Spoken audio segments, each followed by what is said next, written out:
What's good with the YouTube? It's your boy Demonte, and we're finally back with another video. And this month marks the 1 year mark of owning my Tesla Cybertruck. And I kind of want to go through you guys, how has it been this last year? What has my experience been like? And the things that I like and the things that I might not like. So let's talk about it. Okay, so in this video, I kind of want to break this up between like maybe 4 different parts. Every 4 months, kind of give it just an overall thought process and experience type of thing. And throughout my first 4 months, man, this truck was amazing. Like, everybody loved it. I loved it. It was the newest thing on the block.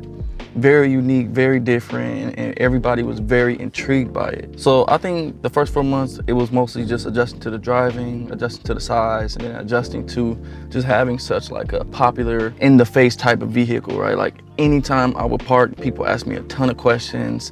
Anytime I would go somewhere, people always wanted to see inside of it. It was a very intriguing car.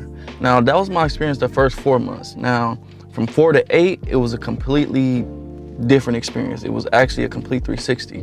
Now, around the 4 to 8 mark, I would say that's kind of when Elon started to get into like politics and things like that. And if you know, you know.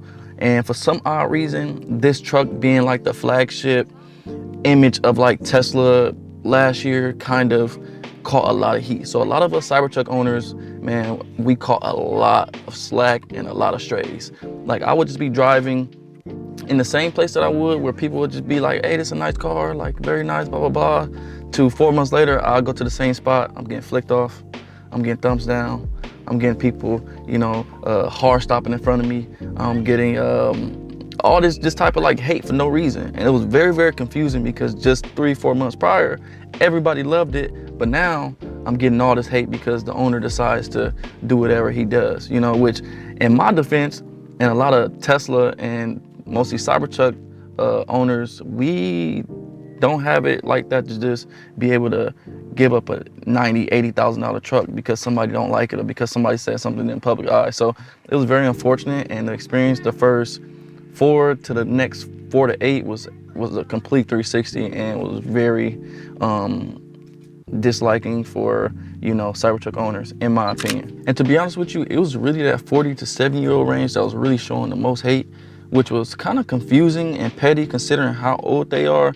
You would think that they would have, you know, enough common sense to know that what somebody else does doesn't necessarily mean that the person that buys that product supports them, you know, things of that nature, or even when they bought the product, right? So I thought that was really ignorant of them to like be acting that way and you know, showing that amount of hate to a vehicle just because somebody else's actions. And then when you seen like pretty much that 30 and under, everybody absolutely adores it. They think it's the coolest thing. So it was a little bit of a double-edged sword when it came to this truck, pretty much 4 to 8 months.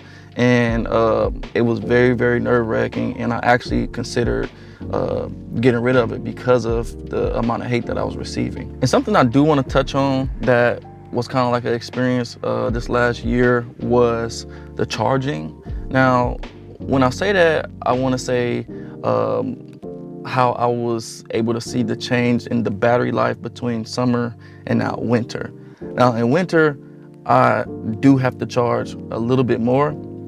And I think that's what any electric car or any, you know, combustion car in general, just because you're blasting the heat, you know, and with a battery in specific, cold air does not mix well when it comes to batteries. So I have seen my car die a little bit faster, and that has been like a little bit adjustment, but it's nothing unbearable or nothing too crazy. So for those of you who are wondering how the battery life has been over the last year, it has been pretty consistent, but in the winter, as expected, I have lost a little bit of range, but I'm not worried about that. I have a charger at home, and I'm still saving way more money than I would if I was paying for gas, so I can't complain on that. Now, from 8 to 12, things honestly really died down, and the amount of hate that I got with the truck actually depleted tremendously, and that was obviously due to Elon kind of stepping away from the politics side of things. So that was actually a very positive thing when it came to the truck, and my love for the truck actually started to come back.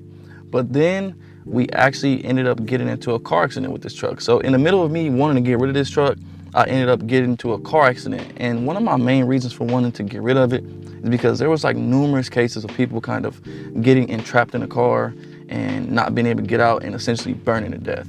But in all honesty, I'm not gonna speak on too much on their situations, but if you are pretty knowledgeable at how to get out the car and how to get in and where all the exits at and things like that, then I think you should be fine in those situations. And because of all the cases that were popping up, that was just another reason that I kind of told myself I need to get out this truck and just get into something more that gives me more peace of mind. That was my main thought process. And then we go and we get into this accident where this guy is going about 35, 40 miles an hour at a stoplight, and he just completely rear ends us.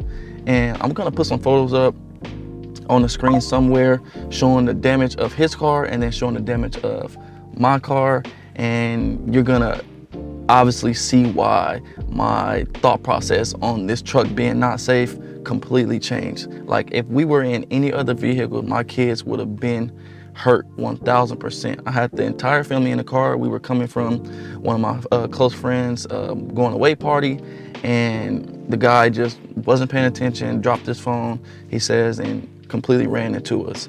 Now, from 8 to 12 months, I've been dealing with getting my car repaired. Now, that's been a whole nother situation. Now, obviously, I think from the time that this truck actually was released to now, the part issue isn't really a thing. So parts came pretty quickly. The repair happened within like a month and a half.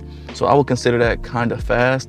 But when I got my car back, my tailgate wasn't working. So when you open and close the tailgate, there are two things that sort of assist you. There's a mechanism that assists you when it's dropping so that it just doesn't fall super fast. And there's a mechanism that counterweights the weight of the tailgate so that you're not lifting the full weight of the tailgate, if that kind of makes sense. So essentially, I noticed that the pump to assist it going down was working, but the pump that assists you when you're trying to lift it wasn't working. And my tailgate is literally like 35, 40 pounds to literally lift. So I haven't gone back to the shop yet, but I am in contact with them. And it's just simply a matter of me making the time to drop it off. And then I think it's literally just a rod adjustment or a rod replacement. Could have been a faulty rod or, something like that. And it was extremely tough to even confirm if that was the issue, because obviously there's not just Cybertrucks sitting around, on any given block. So I couldn't just stop at somebody's house or see somebody in the parking lot like, hey, let me check out your tailgate, blah, blah, blah, blah, blah. So I had to actually go to a Tesla, and we have to genuinely test out Cyber Beast and all-wheel drive Cybertrucks just to see how they actually felt when the tailgate was being dropped and lifted. And it was clear that there's something wrong with mine. So that was definitely another issue that came up between that 8 to 12 mark. And the issue with having to repair the Cybertruck is that not a lot of shops are certified to repair Cybertrucks. Like, it's one thing to have Tesla certifications, but in order to repair a Cybertruck, you have to have literally a special certification separately to be able to even work on this truck. So the shop that I'm going to, no matter how much I might be pissed at them, etc., I literally have no other option but to sort of go to them. And they did an amazing job. I'm not saying they did a bad job. They worked in a timely manner. Everything was super smooth. Communication could have been a tad bit better, but for the most part, everything was very, very good. But the thing about Tesla, sometimes they send out bad parts. Sometimes they send out the wrong parts. And it's just one of those things where you have to go through a whole process just to correct it. So that's been pretty annoying. And then outside of that, because I got a new tailgate and because they thought the side was damaged, they end up cutting a tiny section of my wrap off. So I have to replace the entire back panel wrap, and then I have to replace the tailgate wrap. But I'm actually, considering, different options as far as doing a two-tone or just, putting it back to its original state. I don't really know. Let me know in the comments what you guys think I should do. Also, within this last year, it was a huge adjustment just learning a system that was very efficient when it came to cleaning my Cybertruck. Now, this is a very big truck. So coming from a Model 3 and a Model Y, my cleaning process has completely changed. Now, essentially, it's the same steps, but how I get it done, because the spatial difference, I had to change a lot of things. Also, I'm going through a lot more product just because I have to cover way more of a surface area as expected. But I think that was a big adjustment. And having kids, if you have kids, you know that your car is pretty much their car. But for the most part, I will say having a wrap helped when it comes to keeping the exterior clean, but being in, you know, a rainy state, that doesn't really do too much for you. So that was a huge adjustment when it came to owning a Cybertruck and owning a bigger vehicle, that over the last year I have created a system that works and that's very efficient. So that is something that you want to think about when, you know, if you're thinking about getting this truck. And I know it's only been a year, but as of right now, I have about close to 17,000 miles on my truck, which is actually pretty good. And I haven't had to replace my tires. The tread doesn't look too bad.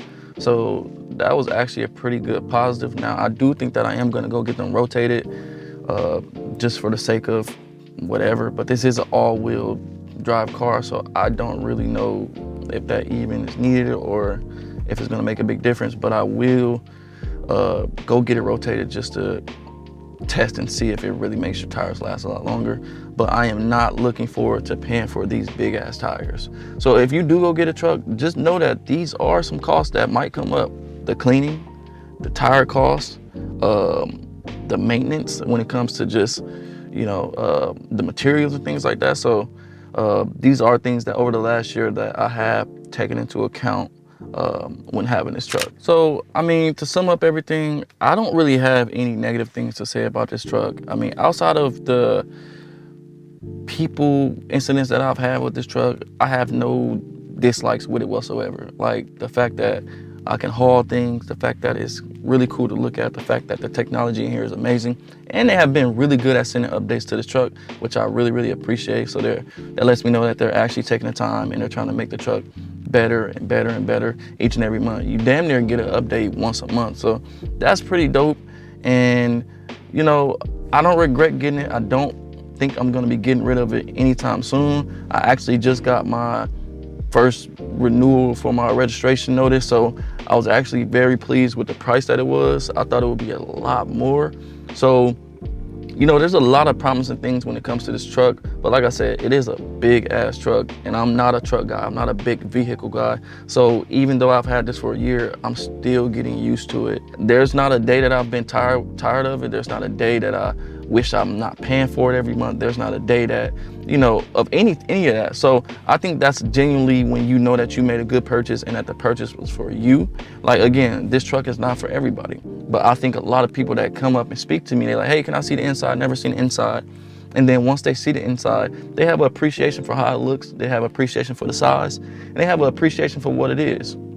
Now, I do think that the exterior is not for everybody, but I will say that if you have customized it and you have like put wraps or put your own little touch on it, I will say more people do tend to like the way it looks, even though it just looks different. So all in all, I will say my last year with this Cybertruck has been a very roller coaster type of ride, but it definitely had more good than bad if I had to kind of choose one of the two. So take that with a grain of salt or whatever you will with it. And I still would recommend anybody to get this truck for the money. If you're going for one of those higher tier Teslas, I would still say get this truck.